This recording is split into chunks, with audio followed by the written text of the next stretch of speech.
Good morning, and I'm very pleased to be here with you at the 6th AI for IA conference, Artificial Intelligence for Information Accessibility Conference 2025. This is a conference that put people at the center of the conversation on artificial intelligence. From healthcare to education to the workplace, AI is increasingly becoming part of our everyday lives. But this growing presence also comes with responsibility. Today's focus is not just on what AI can do, but how it does it and for whom. It's more important now than ever to make this system understandable, trustworthy, and inclusive. And today's discussion will help us explore AI not just as a technical tool, but as something that is really affecting the way our societies and our economies work, which reflect the choices, values, and power structures behind it. Artificial intelligence has been rapidly transforming the way we work, the way we live, the way we interact with people, and it's also growing in an economic sense. The market for artificial intelligence is estimated to have been growing beyond $244 billion in 2025. And according to some UN Trade and Development data, they project that the global AI market will soar from 189 billion in 2023 to 4.8 trillion by 2033. So basically a 25-fold increase in just a decade. These are estimates, so we don't know exactly how the trajectory will be, but nevertheless, this gives us an idea about the potential. And this potential is not just concentrated in Europe or North America, but for instance, in Latin America and the Caribbean, the region hosting this conference, 47% of companies in the region will have implemented AI in their processes, with another 40% exploring its use in 2023. And this is some data coming from an IBM report. In ASEAN, in Southeast Asia, the region where I'm based, AI is expected to provide between 10 and 18% GDP uplift across the region by 2030, which is the equivalent to nearly $1 trillion to the local economy. It's very important to recognize AI global relevance, and this is something that the UN has been doing very well. Indeed, the Global Digital Compact, led by the UN, was adopted during the latest 2024 UN General Assembly alongside the Pact for the Future. And this is a global framework to guide cooperation on digital technology and AI governance, while at the same time addressing persistent digital divides. So I've just mentioned that there is a lot of opportunity, but the stark reality is that there are many inequalities across income, gender, geography. And this is something that is not only alarming, but also a trend that unfortunately continues to accelerate. For example, the latest Global Gender Gap Index for the World Economic Forum shows that no country has achieved full gender parity, and the progress has been very slow. So it will take 123 years for a full global parity to be achieved, according to their estimates. So we can see that there's still a very long way to go. So AI can help. Probably there are some studies telling us that it can help accelerating almost 80% of the actions or activities related to the Sustainable Development Goals. For example, AI can be very helpful in data-driven analysis, predictive modeling to help improving decision-making, increasing transparency, streamlining operations, enhancing research management, and also finding personalized solutions, such as, for instance, speeding up aid delivery in the development work.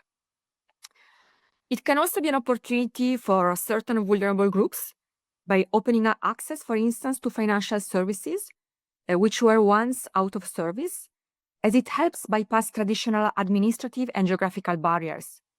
So it can become very important when 1.4 billion adults worldwide still lack access to basic financial services. So this brings me to some of the examples of the work we are currently undertaking at ERIA, and I'm personally involved in it, related to these issues. So we have recently worked with the government of Korea, actually a body called ASEAN SME Eco-Innovation Center, which is connected to the Korean Ministry for Startups and SMEs, to produce a study report on deep tech startups for sustainable development. And we also have recently published a white paper on the innovation ecosystem in Southeast Asia. And there we could identify detailed examples of how startups, and especially tech-based startups, are really achieving solutions for the green transformation, to bridging the gender gap, or promoting cleaner oceans, health tech, fintech, and much more. You will find all of this information in the reports that I encourage to read and look for. And we're also very pleased to work in a collaborative way, including with many UN agencies. For example, an initiative I'm very proud of and to collaborate with is the UN Trade and Development initiative called eTrade for Women, which is an activity aiming to empower women entrepreneurs in emerging markets by harnessing the transformative power of digital technologies to drive inclusive growth and innovation. And it's both a capacity building initiative, but also a platform for women-led businesses to connect, exchange knowledge, and grow. And we really want to make sure that women-led businesses, especially those businesses connected to the SDGs and based on technology, including AI, from Southeast Asia, from Asia at large, are really increasingly connected to this initiative. And this is why we co-organize with UNCTAD a series of master classes, one in Jakarta, one in Delhi, and soon one in Manila, precisely to increase participation from South and Southeast Asia. Another project where we are really trying to understand the linkages between artificial intelligence and the SDGs is an activity that we are jointly undertaking with the ASEAN Institute for Peace and Reconciliation, ASEAN IPR. We have a joint project to try to understand the connection between the Women, Peace and Security agenda and the Women in the Digital Economy agenda.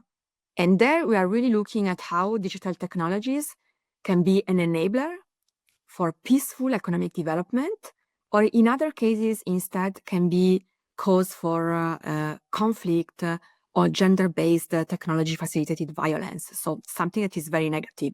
We really want to look at the technology in a neutral way, and understand how can you maximize the good and minimize the bad.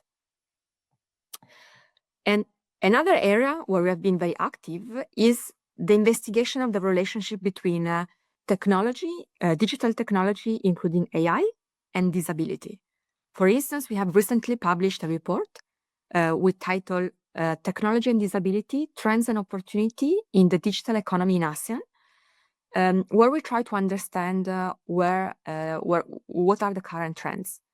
And this is very important because persons with disability, they represent 15% of the world population, roughly 690 million people in Asia and the Pacific. So it's really a big number, so we cannot forget about them.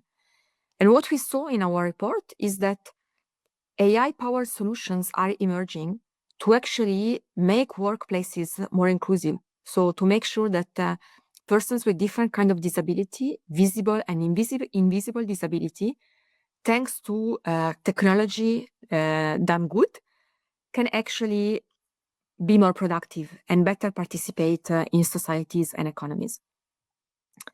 So we looked at, for instance, assistive technology from glasses, wheelchairs, hearing aids, to eye tracking software that can solve and also solve problems and transform lives of persons with disability.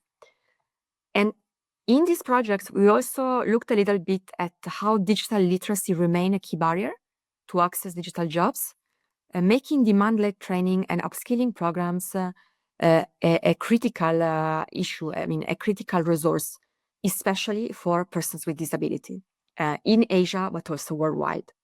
So to conclude, AI holds great potential for inclusive development, but we need to make sure that we are doing it right. And we also develop frameworks, and guidelines and rules that are really steering systems in the right direction. So this is a concerted effort requiring responsible leadership, involving many different stakeholders, policymakers, technologists, companies, the private sector, SMEs. A very, very different community of stakeholders, creators, innovators, users. And global cooperation really needs to be at the forefront. These are problems or even opportunities that it's very difficult to reap, to benefit from if we want to work in isolated AI ecosystems. When we combine resources, share knowledge, and expand access to technology, we can really empower more people to take the lead in creating progress. So while AI developments hold many exciting possibilities, one thing remains clear. Its future must be people-centered, transparent, fair, inclusive, and really rooted in shared global values, such as the Sustainable Development Goals. Thank you very much.